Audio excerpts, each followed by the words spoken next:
আচ্ছা ভাই, আমরা কোরবানি করছি কার জন্য বলেন তো? সবাই বলেন। ঘটনা কি সত্যি? আসলে সত্যি আল্লাহর জন্য। যদি আল্লাহর জন্য হয় তাহলে আপনার আমার পশুটা কত বড় না কত ছোট, কত লাখ টাকায় কিনেছি, এইটা পৃথিবীর কোনো মানুষকে দেখাবার দরকার আছে? কে দেখবেন? আল্লাহ রাব্বুল আলামিন দেখবেন। সুতরাং আল্লাহ তাআলা সেটাই বলেছেন, কুল ইন্না সালাতি ওয়া নুসুকি ওয়া মাহইয়ায়া ওয়া মামাতি লিল্লাহি রাব্বিল আলামিন। নবী আপনি বলুন, নিশ্চয় আমার নামাজ, আমার কোরবানি, আমার জীবন, আমার মরণ কার জন্যে? আল্লাহ তাআলার জন্য। সুতরাং কোরবানি আমরা যারা করব, এক নম্বর মেসেজ হলো কোরবানি করার টাকাটা যেন হালাল টাকা হয়। নাকি বলেন? নাকি মানে কিছু হালাল কিছু হারাম এগুলো আল্লাহ দিশা পাইব না আর কি, কিছু মিলে টিলে দিলে অসুবিধা নাই তো? অসুবিধা আছে? আল্লাহ ধরতে পারবে? আচ্ছা, তাহলে পরে একটু সতর্ক হওয়ার চেষ্টা করি। সম্মানিত হাজিরিন, এটা ব্যাপারটা এরকম, আপনার বাড়িতে একজন ভালো মেহমান এসেছে।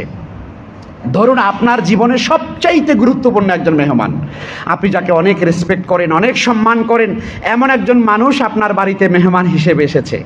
আচ্ছা, মেহমান যত সম্মানিত হয়, আমরা কি করি? মেহমানকে মেহমানদারি করবার জন্যে তার সামনে যা কিছু নেই, তাই না, আমরা সেটা তত বেশি সুন্দর করে নেই, তত বেশি ভালো একটা জিনিস আমরা তার সামনে নেই। শুধু তাই না, একজন ভালো মেহমান আসলে তখন চিন্তা করি, এই মেহমানটা কখনোই আমার বাড়িতে আসে নাই, বিছানার চাদরটা উঠায় দেই, নতুন একটা সুন্দর বিছানার চাদর বিছায় দাও, কথা কন, দুইটা বালিশ দাও, বালিশের উপরে সুন্দর একটা তোয়ালে দাও, কথা বলেন না?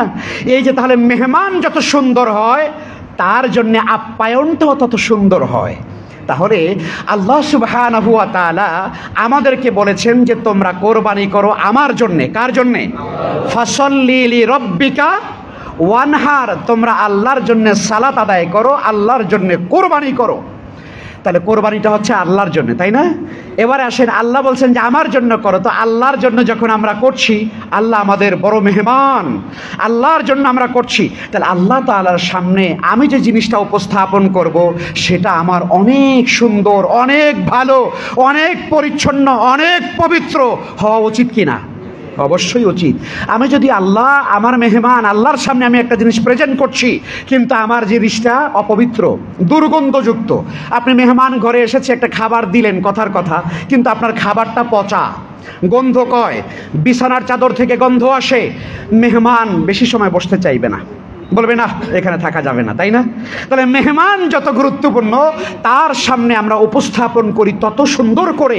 আল্লাহ তাআলা আমাদের সব চাইতে গুরুত্বপূর্ণ, আমাদের মহান রব, তার জন্য কোরবানি করছি, তো সে আল্লাহর সামনে কি হারাম, অবৈধ, অপরিচ্ছন্ন, দুর্গন্ধযুক্ত কোনো জিনিস আল্লাহর সামনে পেশ করা জায়েজ হবে না, জায়েজ হবে না।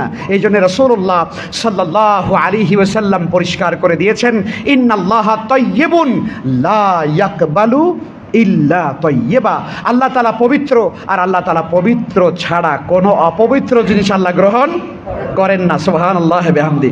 এই জন্যে আল্লাহর জন্য আমরা কোরবানি করছি, আমাদের কোরবানি যেন হয় হালাল টাকায়। রাজি আছি ইনশাআল্লাহ? যদি হালাল টাকা দিয়ে 7 ভাগের 1 ভাগ কোরবানি দেন, কোনো ক্ষতি আছে? কথা কন, ক্ষতি আছে? 1 ভাগও দিতে পারলেন না, একটা ছাগল বকরি দিলেন, ক্ষতি আছে? কোনো সমস্যা নাই, হালাল টাকা দিয়েছেন আপনি, আল্লাহ দেখবেন আমার বান্দা হালাল টাকায় দিয়েছে। একজন মানুষের তাকওয়া থাকলে পরে, একজন মানুষের ঈমান থাকলে পরে, একজন মানুষের বিশুদ্ধ নিয়ত থাকলে পরে দুনিয়াতে আল্লাহ কত সম্মানিত করেন। সেই যে বিমান যাকে ছেড়ে দিয়ে চলে গেল, কথা বলেন না, সেই হাজী সাহেব আমের, নাম কি? আমের, আমের হাজী সাহেব আল্লাহর জন্য কত সুন্দর নিয়ত করেছে বাইতুল্লাহ যাবে হজ করতে, কিন্তু সে সময় মতো বিমানে উঠতে পারে নাই। বিমান কি করেছে? ছেড়ে দিয়ে চলে গেছে। বিমান ছেড়ে দিয়ে চলে যাওয়ার পরে বিমান এখন আবার আসছে, কারণ দেখতেছে যে বিমান যাচ্ছে না। আল্লাহু আকবার বলেন। বিমান যথাযথভাবে কাজ করছে না, বিমান আগাচ্ছে না। সেই পাইলট আবার আসলেন, আবার এসে ঠিকঠাক করে আবার যাচ্ছেন। আমের সে আল্লাহর হাজী এখনো উঠতে পারেন নাই। দ্বিতীয়বার বিমান উড্ডয়ন করার পরে বিমান আবারও যাচ্ছে না।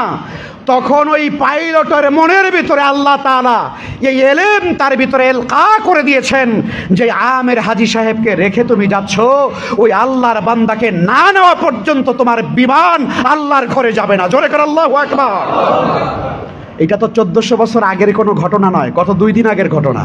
সুবহানাল্লাহ কন্যা, 2 দিন আগের ঘটনা। আল্লাহর একজন বান্দাকে রেখে বিমান বাইতুল্লাহ যেতে পারে নাই।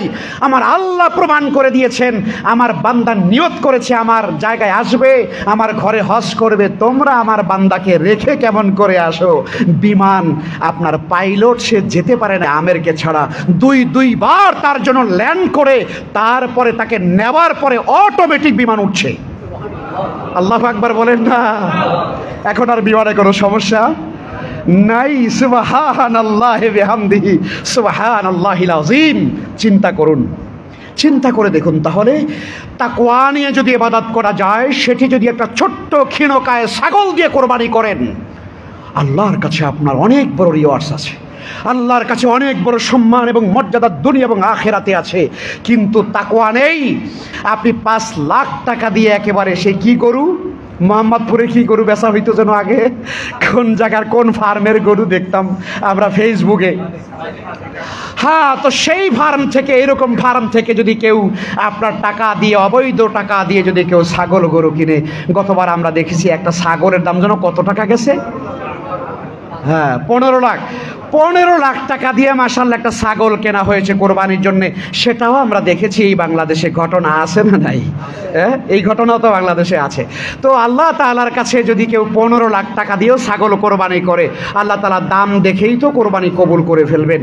যে না, ঠিক আছে, আমার বান্দা হালাল করুক আর হারাম করুক, সে যাই করুক না কেন, যেহেতু 15 লাখ টাকা ক্ষয় করছে, ব্যয় করছে, তার কোরবানিটা কবুল করে ফেলো। কবুল করা হবে?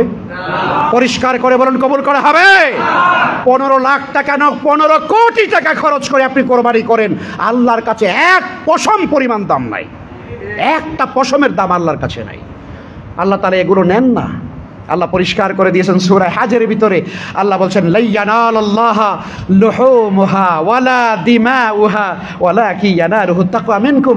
আল্লাহ বলছেন তোমরা যে পশু জবাই করো, এই পশুর রক্ত, মাংস, হাড্ডি, অস্থি, মজ্জা কিচ্ছু আমি আল্লাহর কাছে পৌঁছায় না। আমি আল্লাহর কাছে পৌঁছায় শুধুমাত্র কি বলেন সবাই? কি? তাকওয়া, তাকওয়া, তাকওয়া।